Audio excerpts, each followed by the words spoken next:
నమస్తే, welcome to our voice. నేను journalist నవత. జాతీయవాదాన్ని, సనాతన ధర్మాన్ని దేశానికి రెండు కండ్లుగా భావిస్తే మాతో కలిసి మీరు నినదించండి, మాకు తోడుగా నిలవండి.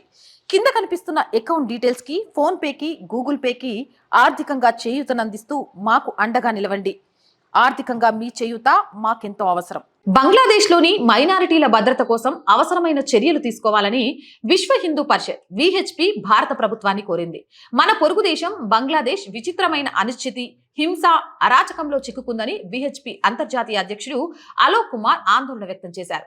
అక్కడి పరిస్థితి ఆందోళనకరంగా ఉందని పేర్కొంటూ ప్రపంచ వ్యాప్తంగా అణగారిన వర్గాలకు సాంప్రదాయబద్ధంగా సాయం చేస్తున్న భారత్ ఈ పరిస్థితిలో కళ్ళు మూసుకోలేమని ఆయన స్పష్టం చేశారు. హసీనా ప్రభుత్వం రాజీనామా చేసి ఆమె దేశం విడిచిపెట్టిన తర్వాత తాత్కాలిక ప్రభుత్వ ఏర్పాటు ప్రక్రియ కొనసాగుతుందని, ఈ సంక్షోభ సమయంలో బంగ్లాదేశ్లోని మొత్తం సమాజానికి మిత్రుడిగా భారత్ దృఢంగా నిలుస్తుందని ఆయన భరోసా ఇచ్చారు. ఇటీవల కాలంలో బంగ్లాదేశ్లో హిందువులు, సిక్కులు, ఇతర మైనారిటీల మతపరమైన స్థలాలు, వ్యాపార సంస్థలు, ఇళ్లపై కూడా దాడులు జరుగుతున్నాయని అలోక్ కుమార్ చెప్పారు. నిన్న రాత్రి వరకు ఒక్క పంచ్గండి జిల్లాలోనే 22 ఇళ్లు, జైనదాలో 20, జెస్సోర్లో 22 దుకాణాలు చాంతస్తవాదుల లక్ష్యంగా మారాయని, అనేక జిల్లాల్లో శ్మశాన వాటికలు కూడా ధ్వంసమయ్యాయని ఆయన తెలిపారు. దేవాలయాలు, గురుద్వారాలను కూడా ధ్వంసం చేయడంపై ఆయన విచారం వ్యక్తం చేశారు. బంగ్లాదేశ్లో వారి హింస, బీభత్సానికి గురికాని జిల్లా ఏదీ లేదని చెప్పారు. బంగ్లాదేశ్లో ఒకప్పుడు 32% ఉన్న హిందువులు ఇప్పుడు 8% కంటే తక్కువగా ఉన్నారని, వారు కూడా నిరంతరం జిహాదీ పీడనకు గురవుతున్నారని అలోక్ కుమార్ గుర్తు చేశారు. బంగ్లాదేశ్లో హిందువుల ఇల్లు, దుకాణాలు, కార్యాలయాలు, వ్యాపార సంస్థలు, మహిళలు, పిల్లలు, వారి విశ్వాసాల కేంద్రాలు, దేవాలయాలు, గురుద్వార్లు, ఇలాంటివన్నీ వాటికి కూడా భద్రత లేదని విహెచ్పి అధ్యక్షుడు ఆవేదన వ్యక్తం చేశారు. అక్కడ అణగారిన మైనారిటీల పరిస్థితి అధ్వానంగా మారిందని ఆందోళన వ్యక్తం చేశారు.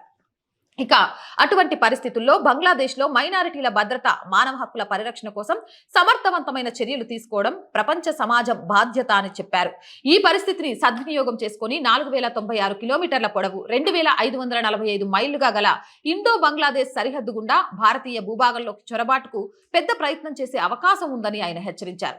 ఈ విషయంలో ప్రభుత్వం చాలా జాగ్రత్తగా ఉండాలని సూచించారు. అందువల్ల సరిహద్దుల్లో 24/7 పటిష్టమైన నిఘా ఉంచడం, ఎలాంటి చొరబాట్లకు అనుమతించకుండా మన భద్రతా బలగాలు అవసరమని ఆయన తెలిపారు.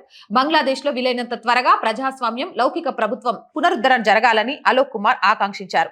అక్కడి సమాజం మానవ హక్కుల్ని పొందాలని, బంగ్లాదేశ్ నిరంతర ఆర్థిక పురోగతిలో ఎటువంటి ఆటంకాలు ఉండకూడదని అభిలాషను వ్యక్తం చేశారు.